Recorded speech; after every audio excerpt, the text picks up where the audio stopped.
Hi there, welcome to Bright Ideas. I'm Adam Jones, and I'm joined here today with Michelle Jacobs from Alight Analytics. Hi, Michelle. Hey, glad to be here. Glad to have you. Thank you. Wanted to find out, first of all, if you could just tell us a little bit more about what you do. Absolutely. So I am the president and co-founder of Alight Analytics. And Alight Analytics is an analytics as a service provider. We provide marketing analytics solutions to brands and agencies. Awesome. And you guys have like your own platform effectively to do that, correct?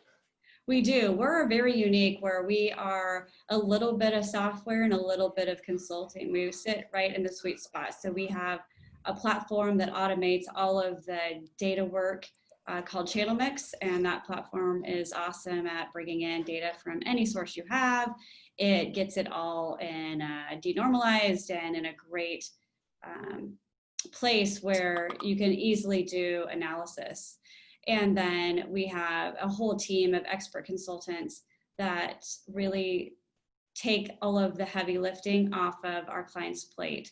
So they don't have to worry about making sure that the data talks to each other. If they have any kind of issues with data, we take care of all of that for them so that it's really a turnkey solution for them. They don't have to know how to code. They don't have to know really anything about the back end. They can just be marketers and do analysis and figure out how to be the best stewards of their budgets possible. Awesome. So in a time like now where stretching budgets is kind of on everybody's front of mind decision making, has that proven to be good news for you, bad news, somewhere in the middle? Like, how's that? Is the fact that you can effectively save people money in the long run, has that turned out to be a net positive as you look at the landscape with your competitors and clients and everything? Yeah, you're right on there. You know, it's interesting enough, we started the company 13 years ago during the last recession. So we were in a very similar situation when we started the company where, you know, people's budgets were really being scrutinized and marketing is always seen as an expense, right? And so we taught people then like how to flip that coin and start thinking of marketing as an investment, not as an expense, and start educating them on how they can do that and how they can help their leadership understand that it is an investment. And when budgets get cut, marketing is always the first one. And so even when it does get cut, you have to be a better steward of that budget. You really have to be smarter about your decisions. And so analytics becomes even more important during times like this because you really need to know the best places to spend your money. And especially during this time, which is a little bit different than the last recession, where we're experiencing a shift in people's work habits. And so it's not a situation like before, where now people who were buying certain kinds of media, that media maybe is no longer relevant, right? If you're buying billboards for people's commute into work, that commute into work isn't happening. If you're buying radio for people's commute into work, that isn't happening. Streaming is a lot more popular, right? So people are switching their media habits during this time. So again, you need analytics to tell you. So people are switching their media buys because of the switching media habits. So it's important to have those analytics to say, okay, we're switching up our whole plan.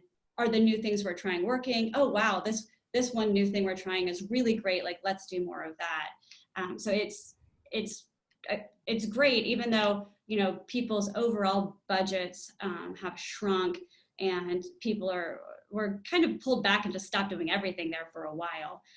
But, you know, analytics is still something that people find just as important, if not more important during this time because of the nature of the industry right now. Mm-hmm. Just out of pure curiosity, I was just reading an article this morning about how Facebook is freaking out about iOS 14 and how it's going to limit their ability to magically know everything you're doing on your phone once you load their app. Does that kind of change impact what you guys are able to do as well? Or is your analytics based on other factors, just out of curiosity? Or do you even Great know yet? question. Just yesterday, we published a blog post about, or maybe it was today, about this very thing. And it actually quotes one of our clients who dug into it really deeply. So the answer is yes and no. Like, you know, for us, we do use other forms to get the data in and tie the data together. So we're not as reliant. It really is a lot what they change really impacts retargeting. So a lot of the retargeting ads campaigns are going to suffer, and cost per thousands are going to go way down because of it. At least that's the expectation. But us being able to pull in the data and still gather the overall effectiveness of a campaign, we still have different ways of doing that we're not reliant on a lot of that. Well, I guess the fact of the matter is it's not like one company is going to have access that nobody else does. It's going to be an across the board change. It'll just require a shift in how people analyze it. You know, and it's too bad for consumers too. I mean, people get all fired up about privacy, right? And people have they don't have to opt out. I mean, they're going to be served an option, you know, whether they want to opt in or out of being tracked. And, you know, a lot of people just don't feel comfortable and want to be opted out. But I think the piece that people miss is that when you opt out of things like that, what you do end up seeing is way less relevant. It's like you're going to see ads, right? Yeah. I mean, it's just like when you watch TV back in the olden days, you're going to see ads, like it's how TV is paid for. But so same thing online, you're going to see ads. So would you prefer to see ads that are relevant to you and interesting to you? Or do you prefer to see ads that are completely off base? Like, I don't need to see ads for men's hair care, right? Like I prefer to see ads for women's hair care. So while people want their privacy, I think there's also another side to that about I'd rather see stuff that's relevant, even if it means I'm giving up some level of privacy, which, you know, it's not that they know my name, it's just they know my habits. Right. Yeah. I think the interesting thing, the only social media that I use anymore personally is LinkedIn and Instagram. And it's interesting on Instagram how effective those tools are. Like we will be searching for like a solution to a problem effectively. A good example was my wife has used the Swiffer wet mop where you have the individual attachment. Like you end up with a ton of waste to clean your floor. So you've got the container that the refills come in, and then you've got each pad, and none of it's recyclable.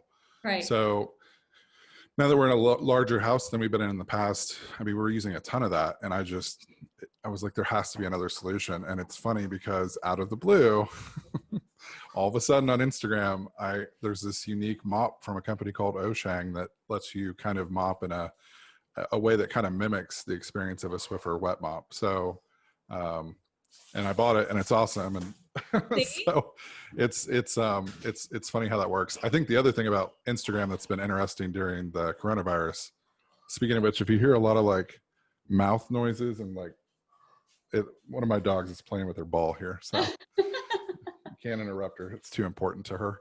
But no, I think the other interesting thing in those are those drop shippers that hang out on Instagram, because you'll start to see all these weird products and then you look at who they're from and it's like, they may have an awesome video, but that's as professional as it gets. If you start to dig into them, they basically just don't exist. And you look at the comments and people are like, the product never came. Right. So with the reputable companies, it's awesome. I think what I wish is that you could, rather than just in or out, I personally wish that it was way more granular than that. Like, I'm okay with you seeing my web history, but under no circumstance do I want you to gather data from my microphone, for instance. Oh, there you go. See, and that's probably what it needs to be, right? But then you're also talking about how many people are sophisticated enough to be able to make these decisions. You also have that. So that's a good point. Maybe that'll probably be the next thing. That it's going to be a never-ending game of tug of war, I have a feeling. Yeah. So for you guys, obviously, you have a large office in downtown Kansas City. What's kind of the workflow during this time? How have you guys handled that from a physical proximity standpoint? Yeah, well, we sent everybody home, whatever it was, March, April, I don't even know, whenever. It's been so long now. We sent everybody home and then told people they could start, coming back into the office, as they felt comfortable. We wanted to phase people in slowly, but it turned out that it really wasn't much of a phase in because very few people are actually back. So we have a lot of people that want to come back but can't because they've got kids at home or those kind of circumstances, or they have high risk people at home. And then we have people who did want to come back and are, and then people who are not comfortable at all coming back. So we have this spectrum. So we really just have a handful of people in a very large space. We have a lot of social distancing happening right now. So, it's difficult. We definitely feel the impact on morale of people not being together.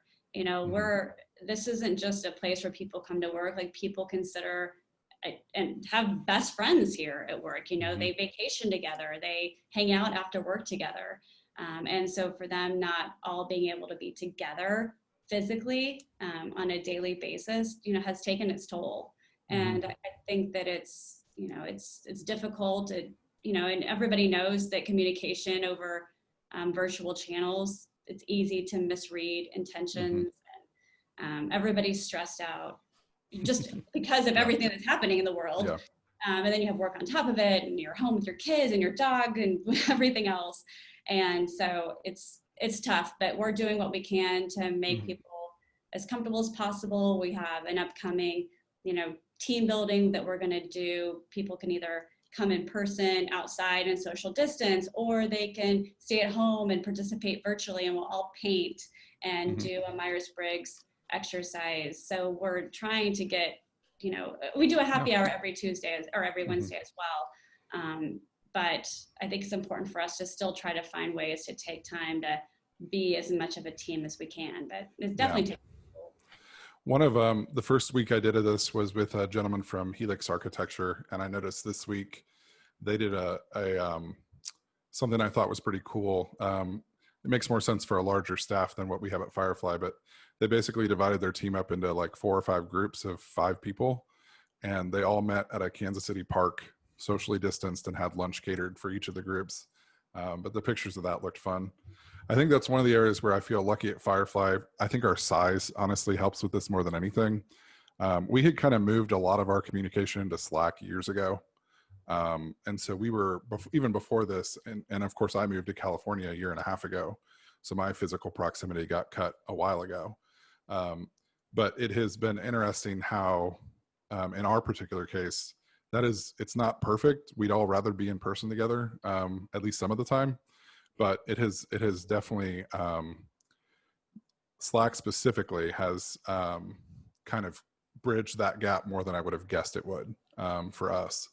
But I think that'd be a lot different if we were 5 times the size, which is effectively what you guys are.